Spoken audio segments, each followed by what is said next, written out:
কামাল ভাই, আমার এটা মনে হয় বিএনপি যদি এখন চাপ দেয় না, ডক্টর ইউনূস অগাস্টে ইলেকশন দিয়ে দিবে। ডক্টর ইউনূস হচ্ছে ইতিহাসের সবচেয়ে দুর্বল সরকার।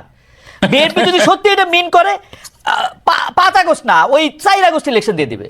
বিএনপি যেদিন চাবে তার একদিন আগে। আমি একটু দুদুভাইকে একটু শেষ করে আসি। দুদুভাই একটু শেষ করে আসি। জি দুদুভাই, আপনি বলতেছিলেন, সরি আমি ইন্টারাপ্ট করছি।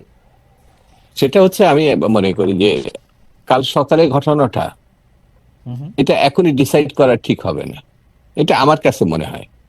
আমি এখানে যেখানে বসে আপনার টকশোটা করছি, আপনার সঙ্গে দেখা আছে, মাহবুব কথা শুনছে, আপনার কথা শুনছে, এটা ভবিতব্য একটা বিষয়। কালকে সকালে কি হবে, আপনি ধর্মের দিক থেকেও অনিশ্চিত, বাস্তবতার দিক থেকেও অনিশ্চিত। সেহেতু আমরা আগামী সময়ের কথাটা ধারণার উপরে বলছি, অতীতকে সামনে নিয়ে। তো সেই কারণে বিএনপি মানে চাপ দিলে সব হয়ে যাবে, বিএনপি মানে চাইলেই সব হয়ে যাবে, এই কথাটা এখনই বলে বিএনপির উপরে সব দায়িত্বটা তুলে দেওয়া আমার মনে হয় যৌক্তিক হবে না।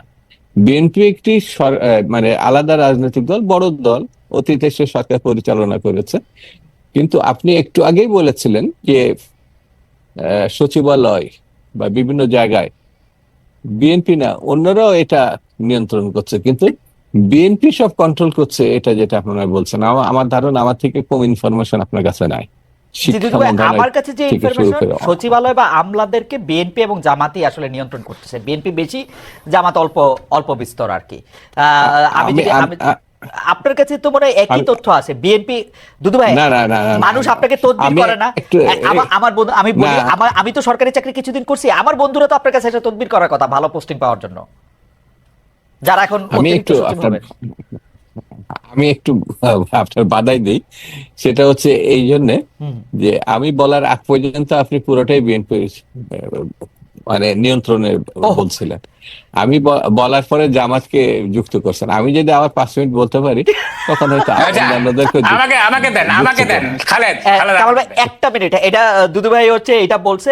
দুদুভাই, আমি কিন্তু আসলে বিএনপি কে মনে করি যে বিএনপি এই ফোর্সটার লিডিং একটা জায়গায়। জামাতকে আমি বিএনপির বড় শত্রু মনে করি না, এটা নিয়ে আমি পরে আসছি। কামাল ভাই কি বলতেছে? কামাল ভাই, আপনি যদি একটু 2-3 মিনিটের মধ্যে একটু বলেন। না দেখেন, এই যে ফ্যাসিবাদের কথা উঠলো না, দেখেন আমি একটু বলি। দেখেন কতগুলি মানে টার্মিনোলজি আছে, একটা ফ্যাসিজম, একটা টিরানি, একটা অটোক্রেসি, একটা টোটালিটারিয়ানিজম।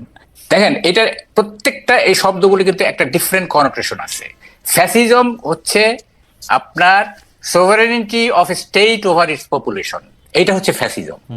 জনগণের উপরে রাষ্ট্রের সার্বভৌমত্ব, রাষ্ট্রের উপরে জনগণের সার্বভৌমত্ব নয়। এই যদি ডেফিনিশন হয়, তাইলে ফ্যাসিজম শুধু হাসিনা ফ্যাসিস্ট এইটা বলে এই সেন্টেন্সটা শেষ করে ঠিক হবে না।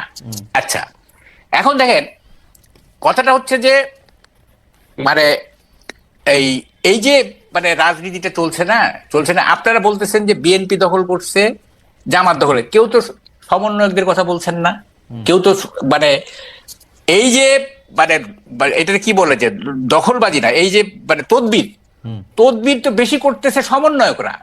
আপনারা এই জিনিসটা কেন, আপনারা তাদেরকে মানে জামাত বিএনপি নিয়ে মানে টানাটানি করতেছেন, সমন্বয়করা তদবির করতেছে বেশি।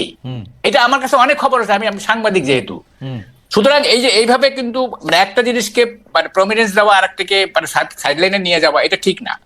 আপনাকে টোটালি দেখতে হবে। কারণ আমি আপনার সাথে একমত, সমন্বয়করা তদবির করতেছেন। আপনারা কি এইটা অথেন্টিক কোন রিপোর্টিং দিয়া যুগান্তরের পাতায়, আপনার পত্রিকার পাতায় বা অন্য পত্রিকার পাতায়, টেলিভিশনের এটা হবে না, কেন হচ্ছে না? মানে যে কারণে এটা হবে না, এটা সেলফ সেন্সরশিপ চলতেছে, এইটা চলবে না, এটা হবে। হাসিনার আমরা ভয় পেতাম, সমন্বয়কদেরও ভয় পেতেছি। হাসিনার আমরা ভয় পেতাম, সমন্বয়কদেরও ভয় পেতাম। এইভাবে ইনডিসক্রিমিনেটলি হাসিনার আমলে বাড়িঘর পোড়ায় দেওয়া হয়েছে, ইনডিসক্রিমিনেটলি বা পোড়ায় দেওয়া হয়েছে। হাসিনার আমলে পোড়াইছে, বাড়িঘর পোড়াইছে, ঘোষণা দিয়ে পোড়াইছে। কিন্তু ঘটনা হইতেছে যে ঘোষণা দিয়ে পোড়াইছে, খুব না পোড়াইছে। হাসিনার এক্সট্রা জুডিশিয়াল কিলিং, হাসিনার লুটপাট, এগুলি সীমাহীন, এই ব্যাপারে কোনো সন্দেহ নাই। কিন্তু এখন যেটা চলতেছে, হ্যাঁ, এই যে if you want to kill a dog give him a bad name, হ্যাঁ, এই যে চলতেছে সারা দেশে আর কি, এটা তো ভয়াবহ। হ্যাঁ, এটা খুবই ভয়াবহ।